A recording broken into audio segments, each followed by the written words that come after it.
سرخط خبرها یک هیئت طالبان به تاجیکستان آمده است. نماینده ایالات متحده آمریکا به اظهارات پوتین واکنش کرد. پریگوژین درباره عفو بیش از 5000 محبوس گفت.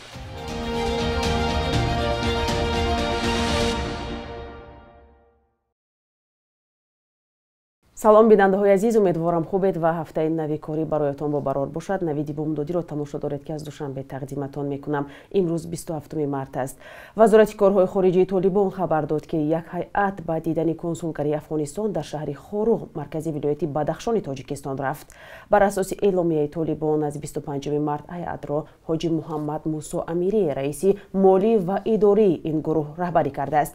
мақомоти тоҷикистон ҳанӯз дар ин бора шарҳ надоданд. кӯшиши мо барои гирифтани тасдиқи хабар аз манобеи расмӣ дар кишвар то ин дам бенатиҷа буд. маълум нест намояндагони толибон чӣ гуна ва аз чӣ тариқ ба хоруғ расиданд. ин ҳайат зимни арзёбии умури консулгарӣ, таъмири онро низ аз наздик дид ва арзёбии хешро ҷиҳати бозсозии он бо мақомоти вазорати умури хориҷӣ шарик намуд. таъмири консулгарии афғонистон дар хоруғ дар натиҷаи барфкӯчӣ осеб дидааст, навиштанд дар эъломияи толибон. бар асари фаромадани тарма дар шаҳри хоруғ рӯзи 15 феврал 39 хона консулгарии афғонистон ва шуморе аз сокинон зери барф монданд. намояндагони ин гурӯҳ ки дар аксар кишварҳои ҷаҳон аз ҷумла тоҷикистон тундрав эътироф шудааст, моҳи августи соли 2021 вориди кобул шуда қудратро ба даст гирифтанд.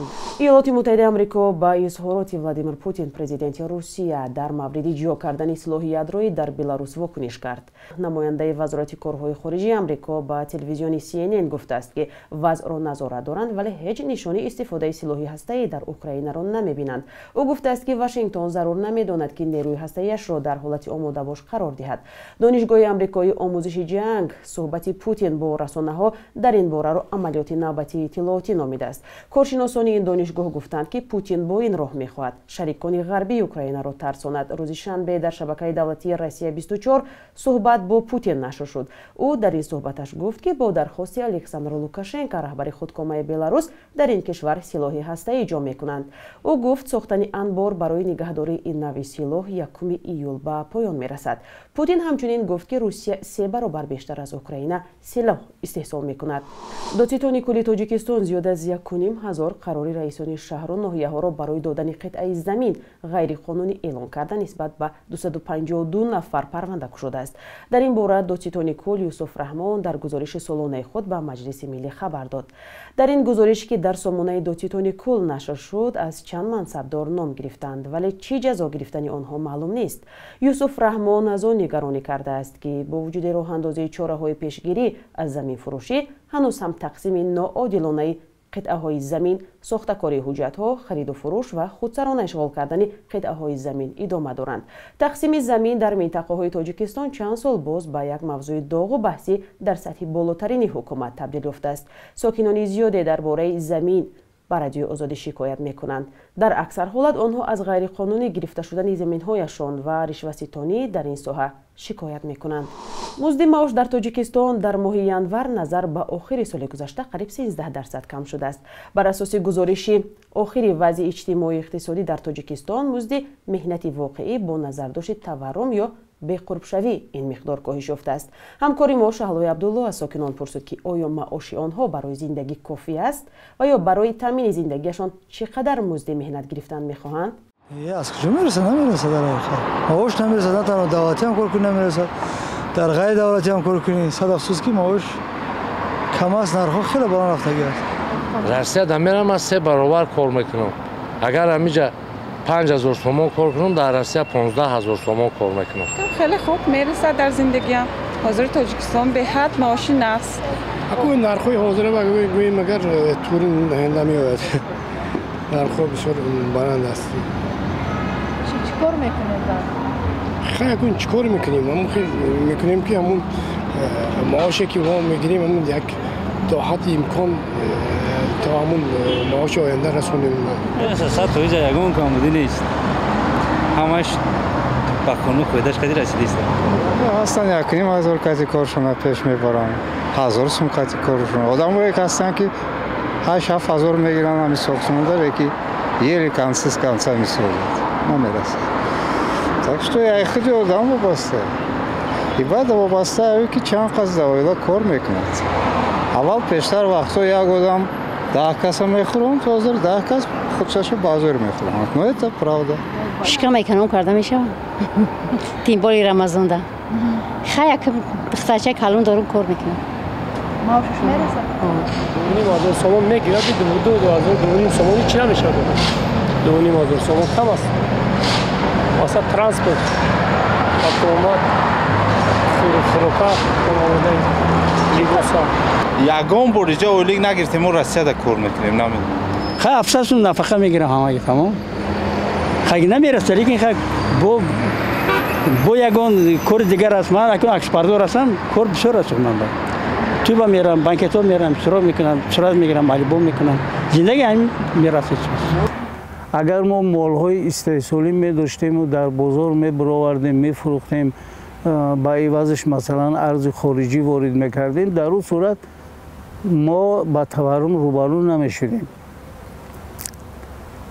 خب از طرف دیگر مثلا ماهانه مردم بالا بردن ممکن میتونه دولت مثلا پول زیاد چاپ بکنه پولی که همون در مثلا در عقیبش یا که مال نداره اون پول هم میتونه باعث اینفلاسیون شد در تاجیکستان ولی در تاجیکستان ما سبب اساسی همین اینفلاسیون و عموما مشکلی های اقتصادی این نبودن استحصالات در تاجیکستان است. یعنی کارخانه‌های استحصالی که ما بتونیم مال تولید کنیم با بازارهای بیرونی براریم و اون خوب فروشیم همه چیزا نیست در تاجیکستان. бинандаҳои азиз шумо дар ин маврид чӣ назар доред? зери ин видео нависед. Евгений Пригожин сарватманди ҳампаймони Владимир Путин гуфт беш аз 5000 маҳбус дар Русия баъди пайвастан ба сафи созмони низомии Вагнер иштирок дар ҷанги Украина ва анҷоми қарордод афв шуданд. Ба гуфтаи ӯ танҳо 0,31% онҳо дубора ҷиноят содир карданд. Ин нишон дод аз меъёри муқаррарӣ 10-20 маротиба камтар аст, гуфтааст ӯ. Дар бораи теъдоди зархаридони афшудаи Вагнер маълумоти расмӣ дар даст нест. Аз ин пеш Евгений Пригожин гузоришҳоро дар бораи он ки созмони Вагнер амалиёти низомӣ дар Украинаро коҳиш дода ба ҷои он ба Африқо тамаркуз хоҳад кард рад намуд. Блумберг рӯзи 23 март ба нақл аз манобеаш навист ки камбуди лавозимоти ҷангӣ ва кадрӣ Пригожинро водор кардааст ки нақши Вагнерро дар Украина бознигарӣ кунад. Ин созмони хусуси ҳарбиро дар чанд кишвар террористӣ اعتراف کردند.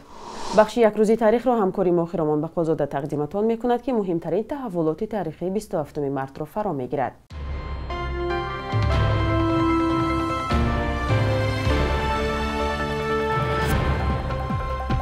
пажӯҳишгоҳи байналмилалии театр соли 1961 рӯзи 27 мартро рӯзи ҷаҳонии театр эълон кард. паёми асосии ташаббускорон таблиғи нақши театр ва фарҳанг дар пойдории сулҳ мебошад. дар тоҷикистон ки даҳо театри касбӣ дорад, талошҳои парокандаи таъсиси театрҳои гуногун жанр ва навпардозро сензура, сиёсатзадагӣ ва табу дар интихоби мавзӯъ ноком гардонида, коҳиши сатҳи фарҳангии ҷомеа, камбуди шадиди маблағгузорӣ ва бетаваҷҷӯҳии омма ба театр нақшу таъсири онро ба маротиб камранг кардааст. 27 марти соли 2007 Эмомалӣ Раҳмон раис ҷумҳури Тоҷикистон пас аз чанд рӯзи бардоштани пасванди ови славянӣ аз насабаш ба шӯъбаҳои шаҳодатномадиҳии кишвар дастур дод то минбаъд онҳо тифлони навзодро танҳо бо насабҳои форсӣ асл ба қайд бигиранд. бар асоси ин дастур мақомоти кумитаи забони Тоҷикистон феҳристи номҳои миллиро тартиб доданд ки интихоби исми навзодон дар доираи ҳамин рӯйхат маҳдуд мешавад. бархе гурӯҳҳо дар Тоҷикистон бо ҷорӣ шудани чунин маҳдудият норозӣ шуданд, чун ба андешаи онҳо интихоби озоди исми шахс ҳаққи хусусии шаҳрвандон буда мутобиқ ба завқу салиқа сурат мегирад. сар аз 27 марти соли 2019 дар Тоҷикистон бо қарори хадамоти зидди инҳисорӣ нархи интернет дубаробар боло бурда шуд ва мавриди норизоят ва баҳси ҳама аъзои ҷомеа гардид.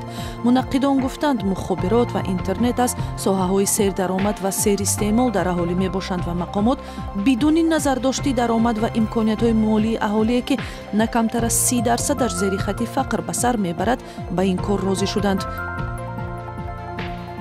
бонки миллии Тоҷикистон қурби сомониро дар баробари асъори хориҷӣ барои имрӯз чунин таъин кардааст.